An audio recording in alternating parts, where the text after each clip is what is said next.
Tiempo para meditar. Seguir al Señor Jesús exige consolar como hemos sido consolados por Dios.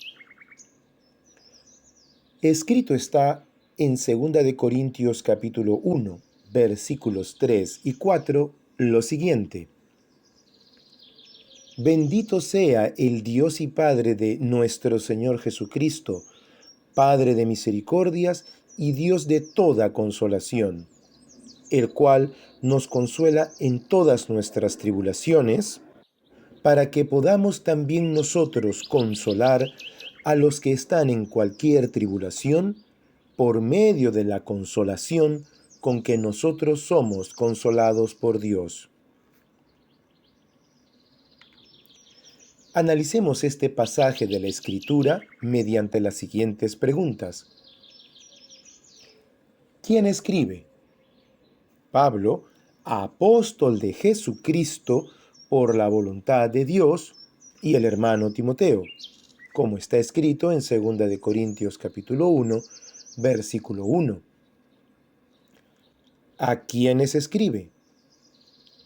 A la iglesia de Dios que está en Corinto, con todos los santos que están en toda Acaya, como está escrito también en 2 de Corintios, igualmente, en el capítulo 1 y en el versículo 1. ¿Qué escribe?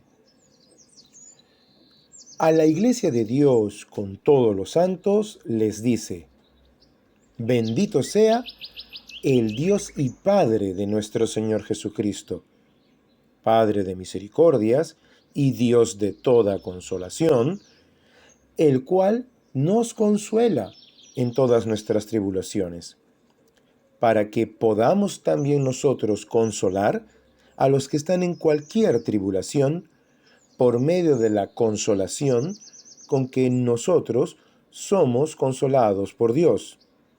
Esto lo encontramos justamente en 2 de Corintios capítulo 1, versículos 3 y 4.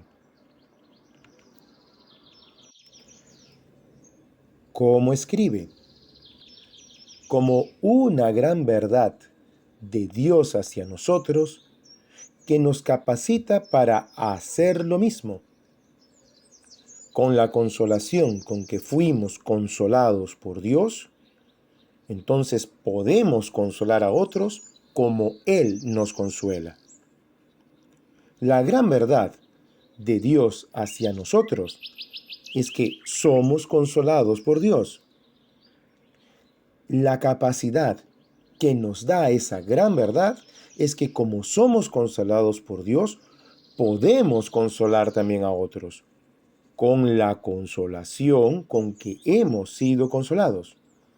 Esto lo encontramos en nuestra cita central, que es nuevamente 2 de Corintios capítulo 1, versículos 3 y 4.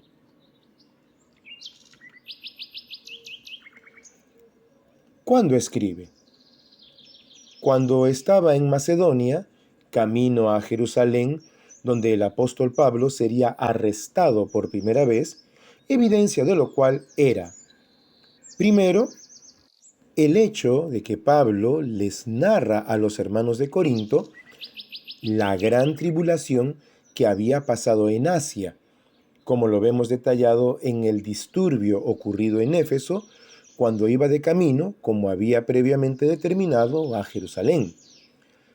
Su estancia en Macedonia la encontramos mencionada en 2 de Corintios capítulo 7 y versículo 6.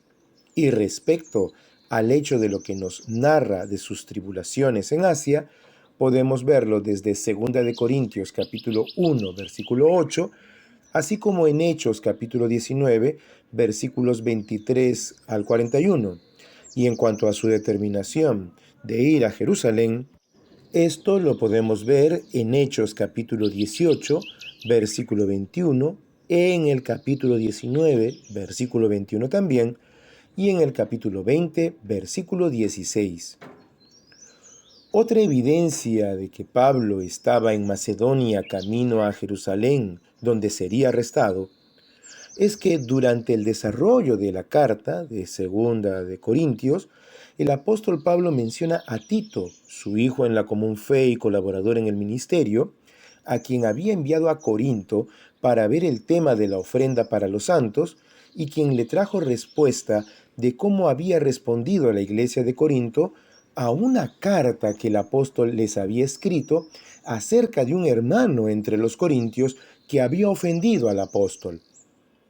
Esto lo encontramos en 2 de Corintios capítulo 2, versículo 13, también en el capítulo 7, versículo 16, y conviene ver en este punto lo que escrito está también en 2 de Corintios capítulo 7, pero de los versículos 6 al 9 y los versículos 12 y 13. ¿Hacia dónde escribe? Hacia Corinto, pues allí estaba la iglesia de Dios con todos los santos, como nos lo dice 2 de Corintios capítulo 1, versículo 1. Pero cuidado, recordemos, como ya hemos visto antes, que Corinto para su tiempo era una ciudad moderna y perversa. Y no solo eso, muchos hermanos de Corinto, ya lo hemos mencionado anteriormente, eran carnales y vivían por ende como hombres, es decir, como hombres de Corinto. Además de eso, recordemos, uno de ellos había ofendido al mismo apóstol Pablo. Otros hasta le pedían carta de recomendación, e incluso muchos recibían como apóstoles de Cristo a falsos apóstoles judíos fraudulentos. Y a los hermanos de Corinto, que sufrían todas estas cosas, se les enseña que es Dios nuestro Padre el que nos consuela en toda tribulación, para que podamos también consolar a nuestros hermanos. Todo esto lo encontramos en Hechos capítulos 18, versículos 1 al 11, en Primera de Corintios capítulo 1, versículos 11, 26 al 29, capítulo 3, versículos 1 al 4, capítulo 5, versículo 1, capítulo 6, versículos 9 al 11, así como en Segunda de Corintios, capítulo 2, versículos 4 al 7, capítulo 3, versículos 1 y 2, y conviene que regresemos a 2 de Corintios 1, 3 y 4, que es nuestra cita central. Pero recordemos también otra cosa, y es que esta carta se da en el periodo de la iglesia, así que también es directamente para nosotros, como lo encontramos, ya lo hemos visto, en 2 de Corintios capítulo 1, versículo 1. ¿Por qué escribe? ¿Qué lo motivó? En este pasaje de la Escritura podemos detectar, y en los versículos de contexto, las motivaciones particulares, es decir, lo que motivó al apóstol a escribir esta parte de la carta. Y es que había un padecimiento común entre lo que padecía el apóstol Pablo y lo que padecían los hermanos de Corinto. Es decir, nuevamente se produjo una situación que había que atender, en este caso, para alentar a los hermanos. Esto lo podemos encontrar en 2 de Corintios capítulo 1, versículos 6 y 7. ¿Para qué escribe? ¿Qué quería lograr en este pasaje específico? Para que la iglesia de Dios con todos los santos tengan presente el gran consuelo que Dios nuestro Padre nos da, para que podamos también consolar a los que son atribulados, con la misma consolación que Dios nos da. Y entonces todos podremos igualmente bendecir a Dios nuestro Padre en Cristo Jesús, Señor y Salvador nuestro, por ello.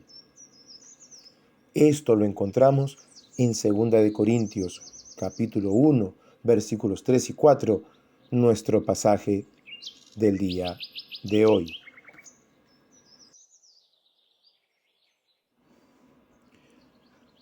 Oremos. Gracias, Padre Santo, por la gran consolación con que tú nos consuelas, porque en medio de toda tribulación, como dice la Escritura, ahí estás tú en espíritu a nuestro lado, fortaleciéndonos por medio de tu santa palabra. Señor Jesús, gracias por habernos salvado y hecho hijos de Dios, Señor Jesús. Todo te lo debemos a ti, Dios nuestro, y por ello todos los días de mi vida tendré presente tu gran consolación, para así estar siempre atento para consolar a los que sufren con tu divina consolación. Gracias, bendito Padre nuestro, por la maravilla que es tenerte cada día de mi vida, y porque mi mayor consuelo es que, al fin, estaré contigo por siempre.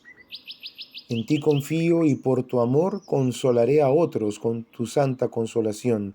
En el nombre de mi Señor y Salvador Jesucristo. Amén.